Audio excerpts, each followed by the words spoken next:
नमस्कार, मैं हूं हर्षदा और आप देख रहे हैं चितकारी न्यूज। आज के मुख्य समाचार। खरड़ रेलवे स्टेशन को जाने वाली सड़क की खस्ता हालत।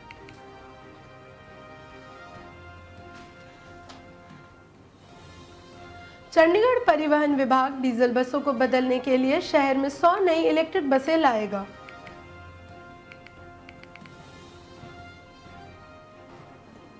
चंडीगढ़ के ग्रीन बेल्ट्स में बने एरोबिक कंपोस्ट पिट से फैली गंदगी। पंजाब में 43 डिग्री तक पहुंचा तापमान। स्वास्थ्य विभाग ने बचाव के लिए जारी की एडवाइजरी। अब खबरें विस्तार से। मोहाली के खरड़ रेलवे स्टेशन जाने वाली सड़क पर कोई स्ट्रीट लाइट नहीं है और ना ही कोई पुलिस पेट्रोलिंग की जाती है। इसी वजह से ये सड़क बहुत असुरक्षित है और यात्रियों एवं स्थानीय निवासियों को रेलवे स्टेशन पहुंचने में बहुत परेशानी उठानी पड़ती है। रेलवे स्टेशन की करीबन 1 किलोमीटर की सड़क गड्ढों से भरी और बिना स्ट्रीट लाइट्स के है, जिसके चलते यहाँ आए यात्रियों और बाकी लोगों को काफी परेशानी उठानी पड़ती है। इसके अलावा स्टेशन के बाहर एक शराब का ठेका भी है, जो भी एक कारण है जिसकी वजह से यहाँ के यात्रियों को लूटपाट, झगड़ा, लड़ाई और चेन स्नैचिंग की डर लगा रहता है। खरड़ पंजाब के पर्यटन और सांस्कृतिक मंत्री अनमोल गगनमान का गृह नगर है। इसके अलावा रेलवे स्टेशन पर लगभग 10 ट्रेनों का हॉल्ट होता है, जिसमें से जन शताब्दी सुबह के समय रुकने वाली प्रमुख ट्रेन है। इसके बावजूद यहाँ की सड़क का बुरा हाल है। ना ही सिर्फ यहाँ आने वाले यात्रियों को असुरक्षित महसूस होता है, लेकिन गड्ढों और मिट्टी की वजह से यहाँ कुछ बाइक और स्कूटी स्किड होने के हादसे भी सामने आए हैं।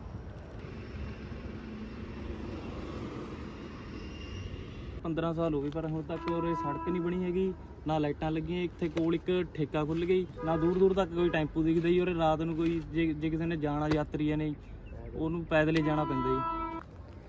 बरसात के मौसम में इन्हीं गड्ढों में पानी भर जाता है, जिसकी वजह से डेंगू मलेरिया के मच्छर पनपते हैं और आसपास रहने वाले निवासियों को और भी ज़्यादा परेशानियों का सामना करना पड़ता है। ये सड़क 2009 तो लेके बल्कि नहीं बनी है। नहीं काफ़ी सरकार आईਆਂ, काफ़ी MC आए। MC कहता साढ़े अंडर नहीं है, MLA कहता साढ़े अंडर नहीं है नहीं, रेलवे कहता साढ़े अंडर नहीं है। देखो जो बना दें तो वधिया गल है, बाकी कह नहीं सकते कुछ भी। मैनूं नहीं लगता जब 15 साल हो गए जद नहीं बनी, हुण कित्थे बननी है। नहीं ਇੱਥੋਂ ਬੱਸ ਸਟੈਂਡ ਨੂੰ ਜਾਣ ਵਾਲਾ ਰਸਤਾ ਬਿਲਕੁਲ ਹੀ ਖਰਾਬ ਹੈ, ਜਿਹਦੀ ਹਾਲਤ ਕਈ ਸਾਲਾਂ ਤੋਂ ਹੀ ਬਿਲਕੁਲ ਸੜਕ ਟੁੱਟੀ ਹੋਈ ਹੈ ਤੇ ਜਿਹੜੇ ਯਾਤਰੀ ਵੀ ਆਉਂਦੇ ਨੇ ਰੇਲਵੇ ਸਟੇਸ਼ਨ ਤੋਂ ਉਹਨਾਂ ਨੂੰ ਵੀ ਬੜੀ ਪਰੇਸ਼ਾਨੀ ਹੁੰਦੀ ਆ। ਮੇਰੀ ਪ੍ਰਸ਼ਾਸਨ ਨੂੰ ਬੇਨਤੀ ਹੈ ਵੀ ਇਸ ਰਸਤੇ ਨੂੰ ਜਲਦੀ ਤੋਂ ਜਲਦੀ ਸਹੀ ਕਰਵਾਇਆ ਜਾਵੇ ਤਾਂ ਕਿ ਰਾਹਗੀਰਾਂ ਨੂੰ ਸਹੂਲਤ ਵਧੀਆ ਮਿਲ ਸਕੇ ਆਉਣ ਜਾਣ ਦੇ। निवासियों के अनुसार हाल ही में सरकार ने करीबन 84 लाख का टेंडर इन सड़कों के लिए पास किया है। इसके अलावा यहाँ बनी सोसाइटियों में भी लोगों को गटर और बिजली की परेशानियों का सामना करना पड़ता है। तो लोगों की लगातार अपील करने के बाद भी सरकार की तरफ से यहाँ पे सड़क सुरक्षा को लेकर कोई बदलाव नहीं देखे गए हैं। अब लोकसभा चुनाव को मद्देनजर रखते हुए लोगों के मन में ये सवाल है कि क्या वो अब उम्मीद कर सकते हैं सरकार की तरफ से कि इस जगह को कुछ बदलाव देखने को मिलेगा। कैमरा पर्सन हिमाक्षी के साथ मैं हर्षदा, चितकारी न्यूज के लिए। बद्दी को पिंजौर से जोड़ने वाला पुल पिछले साल आई बाढ़ के कारण धंस गया था, जिसको बनाने का कार्य अब शुरू कर दिया गया है। इस साल के अंत तक इस पुल को चालू करने का लक्ष्य रखा गया है। NHAI के साइट इंजीनियर ने बताया कि इस पुल को प्राथमिकता के आधार पर 3 महीने में तैयार कर दिया जाएगा। पुल के खंभे तो पहले ही बने हैं, अब पुल का कार्य तेजी से किया जा रहा है। जैसा कि आप जानते हैं कि पिछले साल आई बाढ़ के कारण पुल टूट गया था। इस साल इस पुल को पूरा करने का लक्ष्य रखा गया है। हिमाचल प्रदेश के सोलन जिले के बद्दी में तेज बारिश और नदी के बड़े जलस्तर के चलते हुए पुल धंस गया था। एक पिलर धंसने की वजह से बीचों बीच से ये पुल धंस गया है। ऐसे में अब बद्दी का हरियाणा और चंडीगढ़ से संपर्क टूट गया है, जिसके चलते ये पुल अभी तक तैयार नहीं हुआ है। फ्लाईओवर बन रहा है, ये जो पिंजौर वाला फ्लाईओवर है बद्दी रोड पे, इसमें जो है आने जाने में बहुत परेशानियां पड़ती हैं, बहुत दिक्कत आती है। लेकिन क्या करें, काम तो ऐसे ही थोड़ा लेट हो रहा है, लेकिन काम हो रहा है, थोड़ा जल्द से जल्द काम हो जाए। आज हमारा जो पिंजौर से बद्दी रोड पे जो पुल बन रहा है, हमारे नॉर्थ एरिया का सबसे बड़ा इंडस्ट्री एरिया बद्दी होने के कारण हमारा प्रतिदिन जो रेल लोदड़ दिमाड़ा के पास पुल है, इसमें जाम की बहुत बड़ी समस्या रहती थी। उसी को मद्देनज़र देखते हुए सरकार ने यहाँ पे ओवरब्रिज बनाने का काम किया है, जिससे अभी पूरे जोरों से ये काम चल रहा है। परंतु किसी आसपास के कुछ ठेकेदार की वजह से थोड़े से जो दोनों साइड सर्विस रोडों पे खड्डे हैं, इनकी वजह से यहाँ पूरा जाम लगा रहता है। पिंजौर बद्दी नालागढ़ 4 लेन के धीमी गति से चल रहा निर्माण कार्य में अब तेजी आएगी। साथ में आपदा के चलते 4 लेन का कार्य भी प्रभावित हुआ था। NHAI के मुताबिक कई साइटों पर कार्य किया जा रहा है। वहीं बद्दी में निर्माणाधीन फ्लाईओवर में गार्डर कास्टिंग का काम शुरू है। वहीं 4 लेन निर्माता कंपनी के अधिकारियों ने भी कार्य को तय अवधि में पूरा करने का दावा। नालागढ़ बद्दी 4 लेन निर्माण कार्य दोबारा जोर पकड़ रहा है। निर्माण को लेकर लेवलिंग का कार्य प्रगति पर चला हुआ है। नालागढ़ से बद्दी तक अधिक आबादी वाले स्थान खेड़ा, खरूनी, मानपुरा में परिवृत मार्ग बनाए जा रहे हैं। पिंजौर से नालागढ़ तक बनने वाले लगभग 31,195 किलोमीटर लंबे 4 लेन में हिमाचल के हिस्से बद्दी से नालागढ़ तक लगभग 17.6 किलोमीटर भूमि आती है, जबकि बाकी 13 किलोमीटर का हिस्सा हरियाणा के क्षेत्र में आता है। पुल का काम कर रहे हैं, अभी जल्दी हो जाएगा। इसके पुलताड़े ला रहे हैं, अभी गार्डर बनाने वाले हैं। NHAI ने बद्दी पुल का निर्माण कार्य शुरू कर दिया है। अगस्त माह में बद्दी को पिंजौर से जोड़ने वाले बालत खरड़ पुल 2 स्थानों में टूट गया था, के चलते वाहन चालकों को वाया बरोटीवाला होकर पिंजौर जाना पड़ रहा था। हरियाणा में मड़ावाला और कीरतपुर के पुल टूटने के बाद बद्दी पिंजौर मार्ग भी पूरी तरह से टूट गया था। ऐसे में BBN आने के लिए ट्रकों को रूपनगर होकर आना पड़ रहा है। ऐसे में ट्रक चालकों को 100 किमी से ज्यादा अतिरिक्त सफर तय करना पड़ रहा है। बद्दी आने वाले वाहनों के लिए बनाया गया सिल्क रोड क्षतिग्रस्त हो गया। हालांकि विभाग ने वहां पर बन रहे पुराने पुल को दोबारा चालू कर दिया, जो काफी समय से बंद पड़ा था। इसके चलते रेलवे फाटक के दोनों ओर लंबा जाम लग रहा था, जिससे वाहन चालकों को बहुत ज्यादा परेशानी से जूझना पड़ रहा था। पिंजौर से लेकर के बद्दी तक के बीच में जो ब्रिज बना रहा है यहाँ पे फाटक के ऊपर 138B पे, इसका बद्दी साइड मैक्सिमम काम पूरा हो चुका है जी, और पिंजौर साइड में मैक्सिमम काम पूरा हो चुका है। सिर्फ रेलवे का स्पैन और उसके साथ वाला कॉमन स्पैन बोलते हैं, उसको दोनों को बाकी है, और इसकी रेलवे की परमिशन अभी तक आई नहीं है। जब तक रेलवे की परमिशन नहीं आएगी, ये गटर लॉन्च नहीं होंगे, तब उसके बाद जो बैलेंस वर्क है वो पेंडिंग रहेगा जी, तब तक पूरा नहीं होगा। जब रेलवे की परमिशन आ जाएगी, ये रखे जाएंगे, गटर रखे जाएंगे, लॉन्च हो जाएंगे, उसके 2 महीने के बाद ये लगभग पुल कंप्लीट हो जाएगा और ये रेडी फॉर कमिटमेंट। लोगों से जानने के बाद कुछ परेशानियां सामने आई हैं और ट्रैफिक, जिसके कारण उनको काम पे जाने में देरी हो रही है। सरकार से अनुरोध है कि वो जल्दी से जल्दी इसका कार्य खत्म करवाएं। कैमरा पर्सन के साथ मैं वंदना निकाल। चंडीगढ़ परिवहन विभाग शहर में कार्बन एमिशन को कम करने के लिए जल्द ही 100 डीजल बसों को इलेक्ट्रिक बसों से बदल देगा।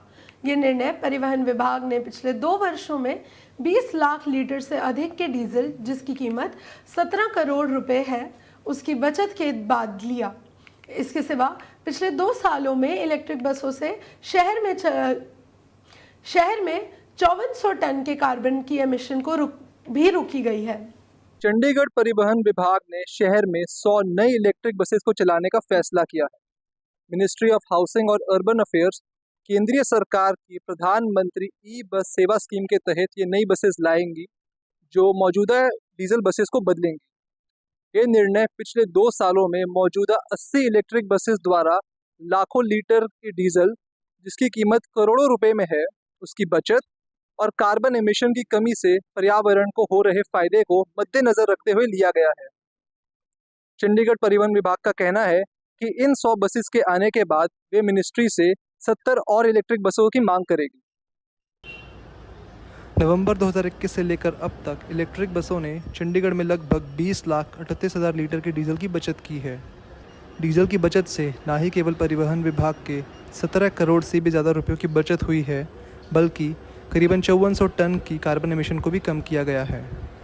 परिवहन विभाग के डायरेक्टर प्रद्युमन सिंह ने बताया कि इन बसों ने 27 महीनों में 1 करोड़ किलोमीटर का सफ़र तय किया है और 1.5 करोड़ से भी ज़्यादा यात्री इलेक्ट्रिक बसों में सफ़र कर चुके हैं।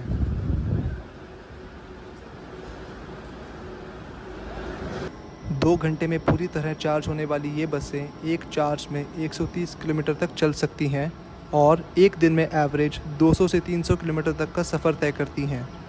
हर बस में 36 सीटें हैं और एक समय पर ज़्यादा से ज़्यादा 54 यात्री सफ़र कर सकते हैं।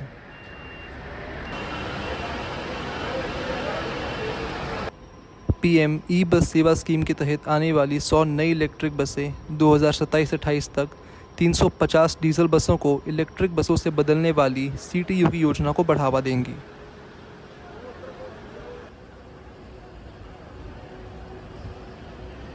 तो मैं काफ़ी ट्रैवल करता रहा हूँ चंडीगढ़ में 7 to 8 ईयर से CTU की बसेस में, और ये नया 100 बसेस लेके आए हैं CTU वाले। ये काफ़ी अच्छा डिसीजन लिया CTU डिपार्टमेंट ने, क्योंकि ये काफ़ी इको फ्रेंडली है अगर हम ग्लोबल वार्मिंग के एक्सपेक्ट से देखें, और ये काफ़ी डीजल और पेट्रोल बसेस से काफ़ी बेटर है।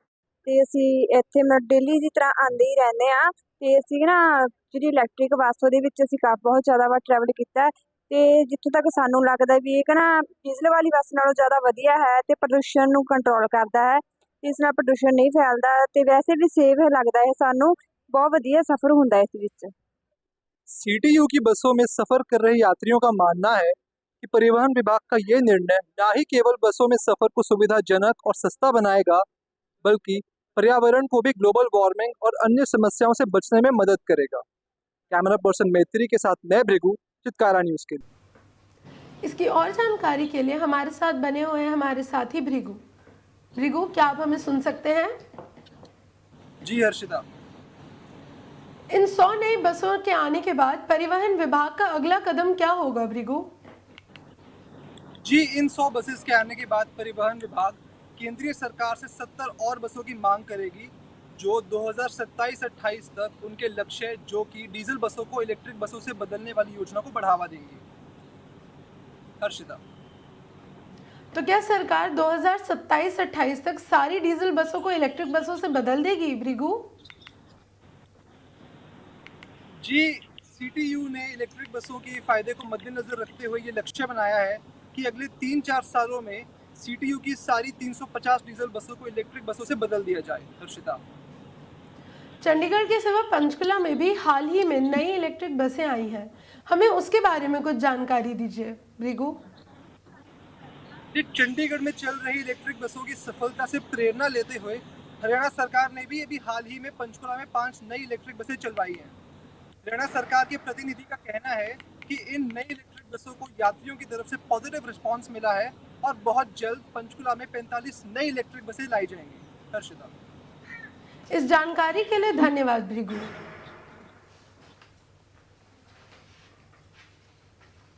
दो 2020 में पंजाब सरकार गेटवे ऑफ पंजाब प्रोजेक्ट द्वारा कई वादे लेकर आई, जैसे कि टॉयलेट बनवाए जाएंगे, चलने और बैठने के लिए जगह बनाई जाएगी और ग्रीनरी लाई जाएगी, जिससे कि जीरकपुर पटियाला चौक के फ्लाईओवर के निचले भाग को सुंदर बनाया जा सके। इस प्रोजेक्ट पर लगाए गए 3.5 करोड़ रुपए का कोई नामो निशान नहीं है। 2020 में पंजाब सरकार द्वारा गेटवे ऑफ पंजाब प्रोजेक्ट जारी किया गया था, जिसमें जीरकपुर के फ्लाईओवर के निचले भाग को सुंदर बनाने के लिए लगभग 3.5 करोड़ अलॉट किए गए थे। बट आज 2024 आ गया है और यहाँ के हालात एकदम ठीक नहीं। हर जगह कूड़ा फैला हुआ है और यहाँ पर जितने भी लाइट लैंप्स इंस्टॉल किए गए थे उनमें लाइट्स आज तक नहीं आई है। तो आइए इस बारे में लोगों से जानते हैं। जीरकपुर पटियाला मार्ग पर पटियाला चौक के फ्लाई ओवर के निचले भाग को सुंदर बनाने के लिए लगभग 3.5 करोड़ रुपए अलॉट किए गए थे, बट वो सारा पैसा वेस्ट हो गया है। देखिए, लाइट लैम्प लगा तो दिए हैं बट उनको कभी चलाया नहीं, और लोगों की बहुत बुरी आदतें हैं कि जहाँ उनको खाली जगह दिखता है वहाँ कूड़ा फेंक देते हैं। और जैसे आप फ्लाईओवर पे नीचे आप एक बार जाके जरूर देखिए, जहाँ खाली जगह है वहाँ कूड़ा कितना डाल रखा है लोगों ने। यहाँ पर फैंसी लाइट लैंप्स इंस्टॉल किए गए, बट वो आज तक जलाए नहीं गए। इनमें से कुछ लाइट लैंप्स चोरी भी हो गए। हर जगह फ्लाई ओवर के नीचे लोगों ने ढेर सारा कूड़ा भी डाल दिया है। मैं जब भी यहाँ से गुजरता हूँ मैंने लाइट लैंप जलते हुए नहीं देखे कभी भी। और ये फ्लाईओवर के नीचे इतना खाली स्पेस बना है, लोगों ने यहाँ कूड़ा वूड़ा फेंक रखा है और गरीबों ने अपना घर बसा लिया है वहाँ पर। अपार्ट फ्रॉम दिस, जीरकपुर की एक सबसे बड़ी दिक्कत है जो कि है ड्रेनेज सिस्टम। सबसे पहले तो उसको ठीक कराना चाहिए। जब भी बारिश होती है वहाँ पे 2-2 फीट पानी भर जाता है और लोगों को इतनी परेशानी होती है, 2-2 दिन तक वहाँ पानी बना ही रहता है। तो सबसे पहले तो यही ठीक करना चाहिए। पटियाला चौक के पास टॉयलेट्स, बैठने की जगह बनाई जानी थी। डेकोरेटिव लाइट्स, लैंडस्केपिंग, ग्रीनरी और ऑर्नामेंटल प्लांट्स लगाने पर भी विचार किया गया था, बट यहाँ पर ऐसा कुछ भी नहीं हुआ। जो वादे गेटवे ऑफ पंजाब प्रोजेक्ट 2020 में लेकर आया था, उन सारे वादों पर पानी फिर गया है। आप देख ही सकते हैं कि जीरकपुर के लोग इस गंदगी से कितना परेशान है और अब देखते हैं कितनी जल्द जीरकपुर म्यूनिसिपल काउंसिल इस इशू पर एक्शन करती है और कितनी जल्द हालात ठीक होते हैं। कैमरामैन बीबू के साथ मैं रोहन। मिलते हैं एक छोटे से ब्रेक के बाद हमारे साथी रितिका के साथ।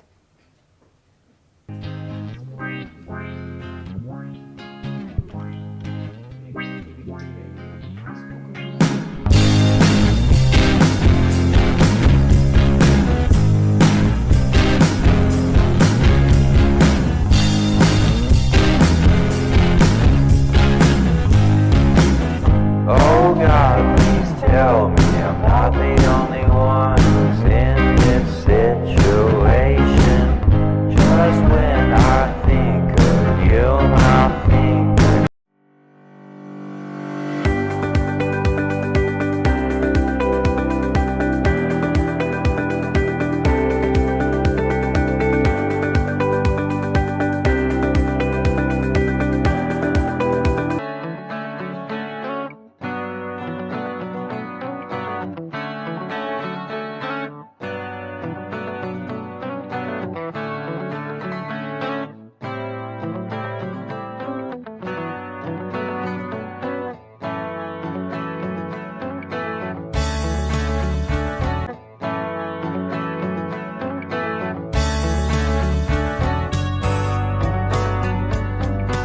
नमस्कार, मैं हूं रितिका और आप देख रहे हैं चितकारा न्यूज़। बढ़ते हैं अगली खबरों की ओर। लुधियाना शहर के पखवाल रोड एरिया में ट्रैफिक के हाल बुरे होते जा रहे हैं। स्कूल पास अंडरपास बनने की वजह से लोग ट्रैफिक से परेशान हैं। सुबह शाम वाहनों की लंबी लाइन लगी रहती है और लोगों का आना जाना मुश्किल हो रखा है। कुछ इलाकों में सड़कें भी टूटी हुई हैं।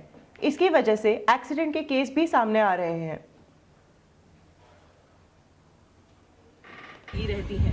स्कूलों के बाहर सुबह और दोपहर को छुट्टी के समय इतनी लंबी लाइनें लगी पड़ी होती है कि बच्चों को इतनी तड़कती भड़कती धूप में अपने माता पिता का इंतजार करना पड़ता है, जिसकी वजह से ना ही उन लोगों को बच्चों को पिकअप करने में बहुत दिक्कत आती है, बल्कि डिहाइड्रेशन के केसेस भी बढ़ते जा रहे हैं। इसी के चलते ऐसा देखा जा रहा है कि स्कूलों के बाहर एक्सीडेंट के भी केसेस और भी ज्यादा बढ़ते जा रहे हैं। लुधियाना शहर में ट्रैफिक की ये दिक्कत कोई नई बात नहीं है। ट्रैफिक ने लोगों को काफ़ी सालों से परेशान कर रखा है।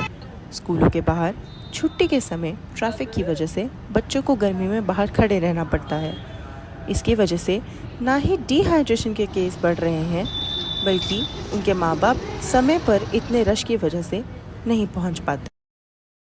स्कूल को बेटर एफर्ट्स करने चाहिए फॉर कंट्रोलिंग द ट्रैफिक और ट्रैफिक मैनेजमेंट, जो स्कूल नहीं करता है।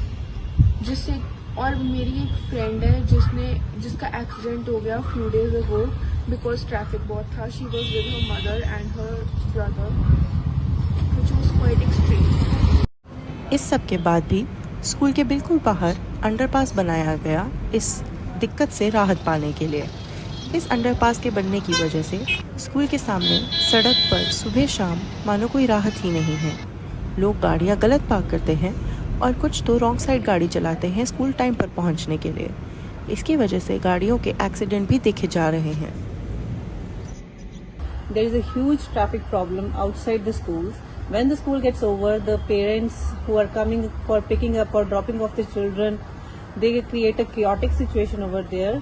They park their vehicles anywhere on the road, and it's very, very inconvenient for the children to cross the road, and they do not prioritize the safety of children over their convenience. The school authorities and the parents, they should collectively look after this problem so that the children they get safely to their homes. सिर्फ school ही नहीं, underpass में भी rush लग जाता है, गाड़ियां line से लग जाती हैं। यहाँ तक कि पुलिस को रोज़ पहरेदारी करनी पड़ रही है। दिन रात रश लगने से लोग लंबी लाइनों में लगे रहते हैं। पुलिस की रखवाली के बाद भी कोई हल नहीं निकल पा रहा है। पोल्यूशन के इस ग्राफ की तरफ देखा जाए तो पता लगता है कि वाहन 27% पोल्यूशन में कंट्रीब्यूट करते हैं। डिहाइड्रेशन के केसों में सन 2000 से 2004 और 2017 से 2021 में 40% बढ़ाव देखा जा रहा है। ऐसा कहा जाता है कि जो अंडरपास लोगों की दिक्कतें सुलझाने के लिए बना था, उसी अंडरपास ने लोगों की दिक्कतों को बढ़ा दिया था। पहली बार ऐसा देखा जा रहा था कि अंडरपास के अंदर ट्रैफिक जाम लग रहे थे, लोग रॉन्ग साइड गाड़ियां चला रहे थे, गलत तरीके से गाड़ियां पार्क कर रहे थे, सड़क के बीच में ही गाड़ियां मोड़ रहे थे और इतनी तेज गाड़ी चलाने की कोशिश कर रहे थे जिसकी वजह से एक्सीडेंट के रेट बढ़ते गए थे। ऐसा देखा जाता है कि कुछ जगहों पे सड़क टूटी होने की वजह से भी ट्रैफिक के हाल और बुरे होते जा रहे हैं। अब सवाल ये उठता है कि क्या इसमें मैनेजमेंट की गलती है, पुलिस की गलती है, स्कूल मिसमैनेजमेंट है, या फिर लोगों में ड्राइविंग सेंस लेकर आने की सख्त जरूरत है। कैमरा पर्सन चारवी घई के साथ मैं रितिका घई, चित्कारा न्यूज के लिए। चंडीगढ़ नगर निगम ने 2018 में कंपोस्ट पिट्स बनाना शुरू किया। इन पिट्स का मकसद था पार्क के ऑर्गेनिक कचरे से कंपोस्ट बनाना, जिससे इन ग्रीन बेल्ट्स में कचरा ना इकट्ठा हो और साथ ही खाद भी तैयार हो जाए। लेकिन आज 6 साल बाद भी इन कंपोस्ट पिट्स का सही इस्तेमाल नहीं हो रहा है।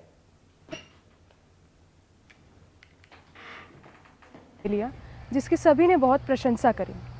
इन पिट्स को बनाने का मकसद था कि जो कूड़ा कचरा इकट्ठा होता है, जैसे कटी घास, पत्ते, उनका सही से इस्तेमाल करना। तो आइए जानते हैं कि आज 2024 में क्या इन कंपोस्ट पिट्स का सही से इस्तेमाल हो रहा है या नहीं। जब चंडीगढ़ नगर निगम ने एरोबिक कंपोस्ट पिट्स का प्रस्ताव रखा, तब एक पिट की कीमत 35,000 से 40,000 बताई गई। एक प्राइवेट कंपनी को कंपोस्ट पिट्स बनाने का टेंडर दिया, तब उस कंपनी ने एक पिट की कीमत करीब 3.5 लाख से 4 लाख बताई।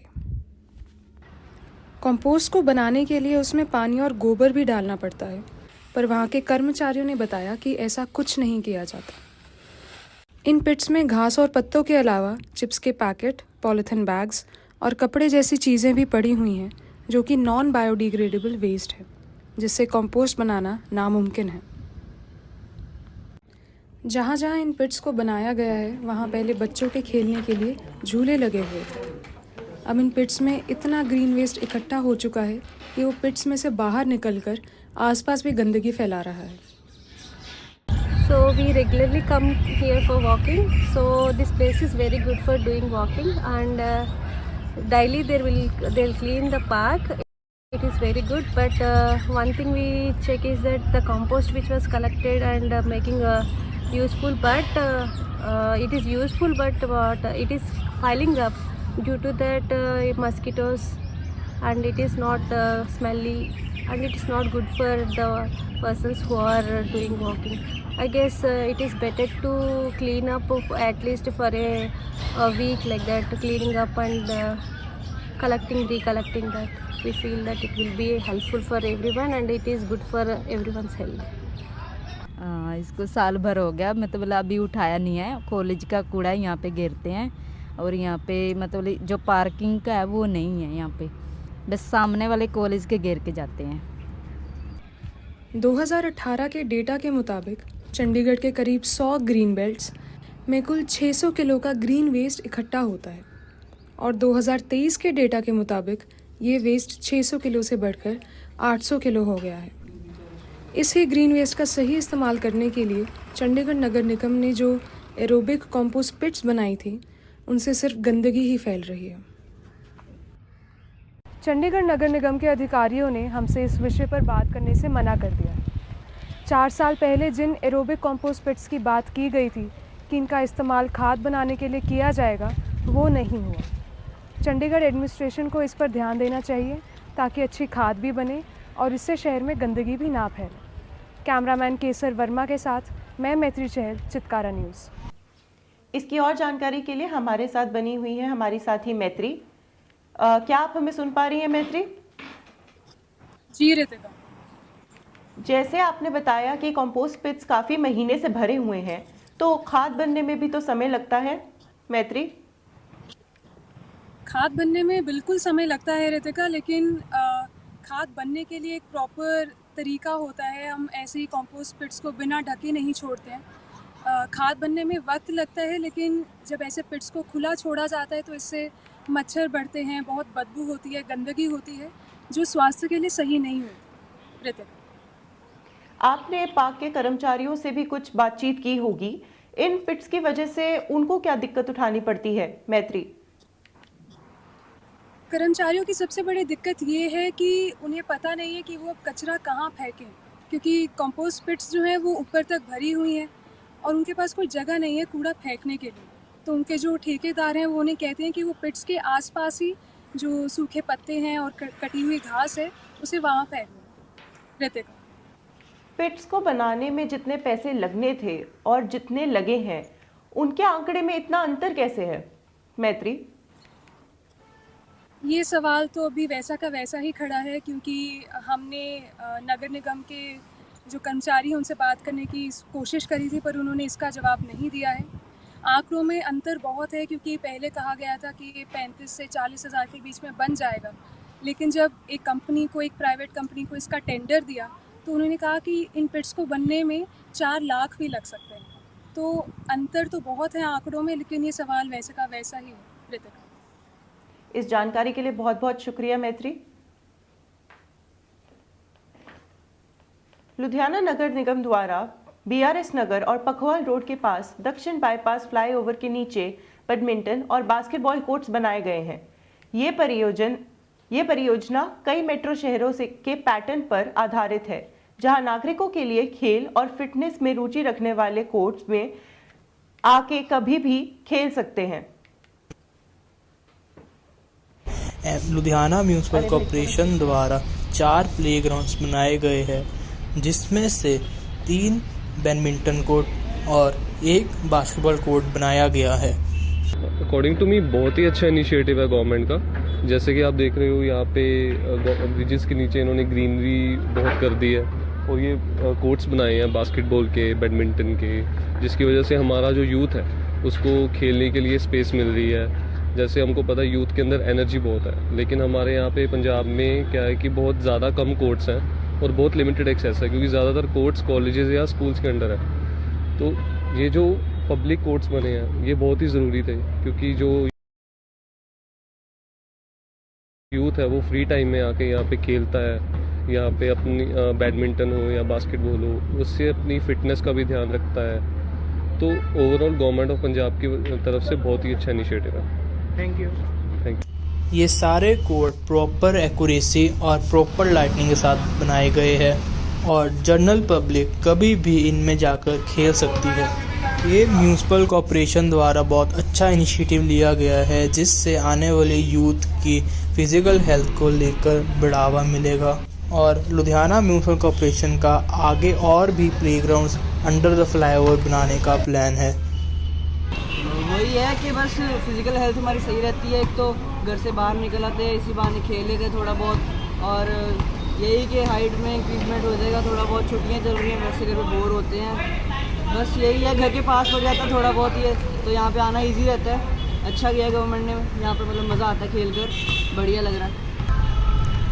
गवर्नमेंट द्वारा एक बहुत अच्छा इनिशिएटिव लिया गया है और आजकल जैसे खेल कूद की जगह बहुत कम हुई जा रही है, तो इससे आजकल का यूथ प्रमोट होगा अपनी फिजिकल हेल्थ को लेकर। और आप देख रहे चितकारा न्यूज़, कैमरामैन आदित्य के साथ मैं ही।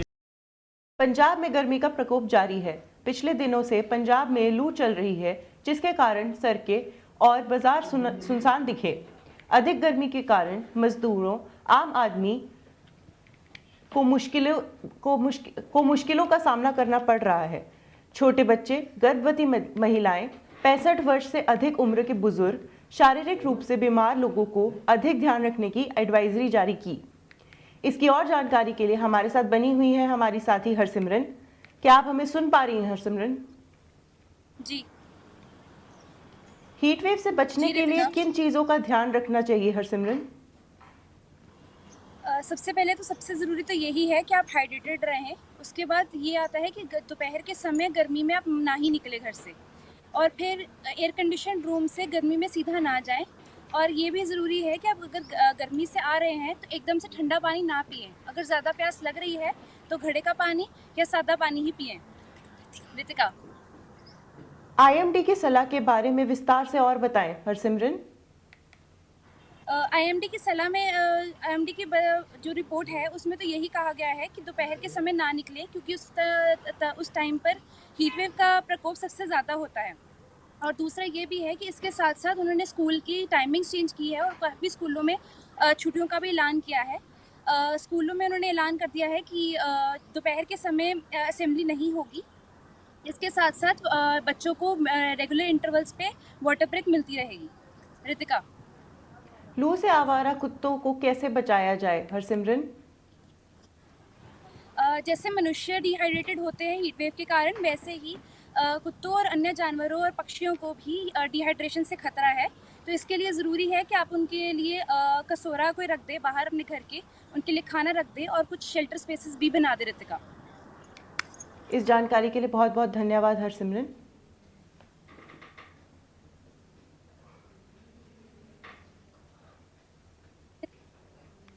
सीधा असर लोगों के स्वास्थ्य और मनोविज्ञान पर पड़ रहा है। पंजाब में गर्मी का तापमान 40 डिग्री के पार जा रहा है, जिसके कारण न केवल मजदूरों को बल्कि पूरी अर्थव्यवस्था पर भी असर पड़ रहा है।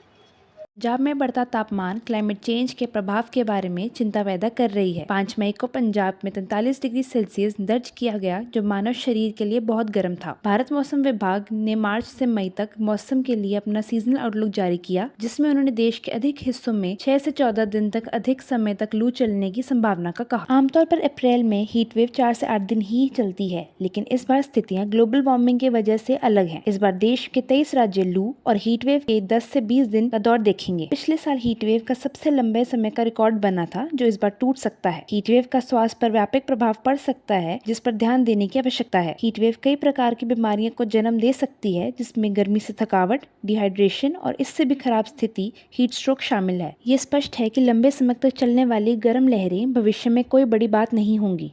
वे पहले ही घटित हो रही हैं और विभिन्न समूहों को अलग अलग तरीकों से प्रभावित कर रही हैं। अर्थव्यवस्था की बात करें तो लोग गर्म घंटों में बाहर निकलने से बचते हैं। पसीना, सरदर्द, डिहाइड्रेशन और बाकी शारीरिक परेशानी आदि व्यक्ति को घर रहने पे मजबूर करती हैं। मार्केट देखो जी, आज के टाइम ਦੇ ਵਿੱਚ ਦੇਖਿਆ ਜਾਵੇ ਗਰਮੀਆਂ ਦੇ ਵਿੱਚ ਤਾਂ ਤੁਹਾਨੂੰ ਪਤਾ ਹੈ ਸਭ ਨੂੰ ਏਸੀ ਪਿਆਰਾ ਹੈ। ਏਸੀ ਦੇ ਵਿੱਚ ਬੈਠਦੇ ਆ। ਕਸਟਮਰ ਜਿਹੜਾ ਹੈ ਮਾਰਨਿੰਗ ਸਵੇਰੇ ਨਿਕਲਦਾ ਹੈ ਜਾਂ ਸ਼ਾਮ ਨੂੰ ਨਿਕਲਦਾ ਹੈ। ਦੁਪਹਿਰ ਤੋਂ ਲੈ ਕੇ ਸ਼ਾਮ ਤੱਕ ਹੀਟ ਹੁੰਦੀ ਹੈ, ਜਿਹਦੇ ਵਿੱਚ ਕਸਟਮਰ ਫਿਰ ਤਾਂ ਤੁਹਾਨੂੰ ਪਤਾ ਹੈ ਨਾ ਕਸਟਮਰ ਨੇ ਆਣਾ ਹੈ ਨਾ ਕਿਤੇ ਜਾਣਾ ਹੈ। ਬਸ ਇਹੀ ਹੁੰਦਾ ਹੈ, ਉਦੋਂ ਸਵੇਰ ਤੋਂ ਲੈ ਕੇ दोपहर तक ही होती है। उस तो बाद तो मार्केट बिल्कुल ठीक रेगुलर है। एक सामान्य व्यक्ति की प्रोडक्टिविटी पर भी असर करती है, जिससे उसके मानसिक और शारीरिक स्वास्थ्य पर भी प्रभाव पड़ता है। वजह साफ है, जबकि हम में से कई लोग एयर कंडीशन घरों और कंपनियों में काम करके अत्यधिक गर्मी से खुद को बचा सकते हैं, लेकिन लू से प्रभावित लाखों लोगों के पास यह सुविधा नहीं है। बहुत गर्मी पड़ रही है, जो टेम्परेचर है वो 41 डिग्री से ऊपर चला गया है। चांसेस है कि जो भी बाहर जाए उसको सनस्ट्रोक हो या माइग्रेन की प्रॉब्लम हो सकती है। विनती यही है लोगों से कि वो बाहर ना जाए, स्टे होम, स्टे सेफ, जितना जूसेस हो ज़्यादा लें, गन्ने का जूस पिए और बाहर तभी निकले जब आपको बहुत काम हो। ज्यादातर गरीब और मजदूरों को हीट वेव का सामना करना पड़ता है। दिहाड़ी मजदूर गर्मी में बाहर काम करते हैं और इसके साथ साथ कम वेंटिलेशन, बिजली कटौती का भी सामना करते हैं। अत्यधिक गर्मी न केवल मनुष्य को पूरी तरह प्रभावित कर रही है, बल्कि सड़कों पर रहने वाले कुत्तों और अन्य जानवरों पर भी असर डालती है। अधिक गर्मी जानवरों के लिए खतरनाक साबित हो सकती है, जिससे उन्हें हीट स्ट्रोक और डिहाइड्रेशन का खतरा हो सकता है। दोपहर के 12 से 3 बजे हीट वेव का खतरा सबसे ज्यादा होता है, जिसके बीच घर से ना निकलने की सलाह दी गई है। अगर किसी काम से बाहर निकलना भी पड़ता है तो सिर और पैरों को अच्छे से ढक के निकलने की एडवाइजरी जारी की गई है। हीट वेव्स का सबसे गंभीर परिणाम मानव स्वास्थ्य और स्वास्थ्य देखभाल प्रणाली पर होंगे। भारत में एयर कंडीशनर, एयर कूलर और रेफ्रिजरेटर की मांग बढ़ गई है। हीट वेव के प्रभाव को कम करने के लिए कई राज्यों में एडवाइजरी जारी की गई है, जिसमें दिन के समय घर रहने और हाइड्रेटेड रहने की सलाह दी गई है। कैमरामैन वर्णिका के साथ मैं हरसिम। 17 अप्रैल से शुरू किए गए आंदोलन ने अब तक 3400 से अधिक ट्रेनों पर असर पड़ा है। सरकार और किसानों के बीच अब तक 10 से अधिक बार बात हुई है। यहां तक कि 85 दिनों से किसान दिल्ली की ओर मार्च कर रहे हैं और पंजाब हरियाणा की सीमा के साथ रेल ट्रैक्स पर भी बैठे हुए हैं। लगभग साल से भी अधिक समय हो गया, किसानों ने इसके चलते हुए रेल रोको प्रदर्शन भी शुरू कर दिया है।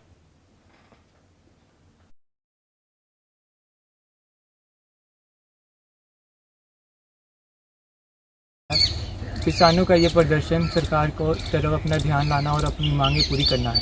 किसान मजदूर मोर्चा और संयुक्त किसान मोर्चा के बैनर तले किसान रेलवे स्टेशन के ट्रैक पर बैठे हुए हैं, जो हरियाणा की सीमा के करीब है।